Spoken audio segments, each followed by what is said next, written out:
Beed pattern समोर आणून फार स्वतःची पाठ शासनाने थोपटून घेतली आणि शेतकऱ्यांची मतं सुद्धा घेतली।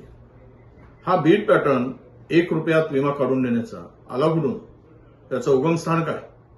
त्याचं उगमस्थान भ्रष्टाचारातून आहे। भ्रष्टाचाराची प्लॅनिंग करून या बीड पॅटर्नचा उगमस्थान झाला असा आमचा स्पष्ट आरोप आहे। खरीप 2024च्या हंगामामध्ये जे 4 लाख बोगस अर्ज या पीक विम्यासंदर्भात प्राप्त झाले त्यातील 1,09,000 अर्ज केवळ एका बीड जिल्ह्यातील आहे। उद्या बोगस अर्ज आले म्हणून किंवा अर्जदारावर शेतकऱ्यावर कारवाई होईल, परंतु या पीक विमा योजनेतून रगळ पैसा कमवणाऱ्या भ्रष्टाचार करणाऱ्यांना आपण कारवाई करणार का, हा खरा प्रश्न आहे।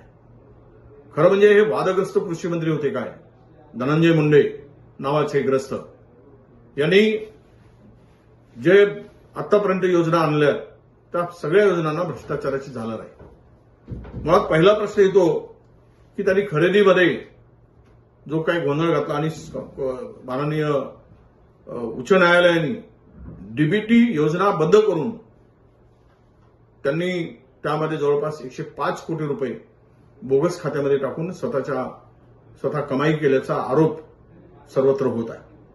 दुसरा महत्वाचा विषय की सबसिडीच्या नावाने जवळपास 150-200 शेतकऱ्यांना बारामतीमधल्या गंडा घालण्याचं काम धनंजय मुंडेंच्या टीमने केलेलं आहे। त्यामध्ये त्यांचंही नाव येतो आहे। शेतकऱ्यांच्या टाळूवरील लोणी खाणारी जर महाराष्ट्रामध्ये सत्ताधारी असतील तर शेतकऱ्यांनी कुणाकडे बघायचं? आणि आता तर कळच झाला की खरीप हंगाम 2024 मध्ये जे काही बोगसपणा झालाय, भ्रष्टाचार झालाय, यावर धनंजय मुंडेंच्या काळातील सर्व योजनांची चौकशी होणे आवश्यक आहे। त्यामध्ये विशेष मुख्यमंत्र्यांनी लक्ष घातलं पाहिजे, विशेष समितीचं गठन केलं पाहिजे, त्यांच्या निर्णयाची समीक्षा केली पाहिजे त्यांना कार्यकाळामध्ये झालेलं, आणि हा भ्रष्टाचार निकलून काढण्याची आवश्यकता आहे। हा कळच झालाय भ्रष्टाचाराचा, आणि स्वतः पुन्हा इमानदारीच्या गोष्टी करायच्या आणि महाराष्ट्र आणि शेतकऱ्याला लुटून खायचा, फसवणूक करायची।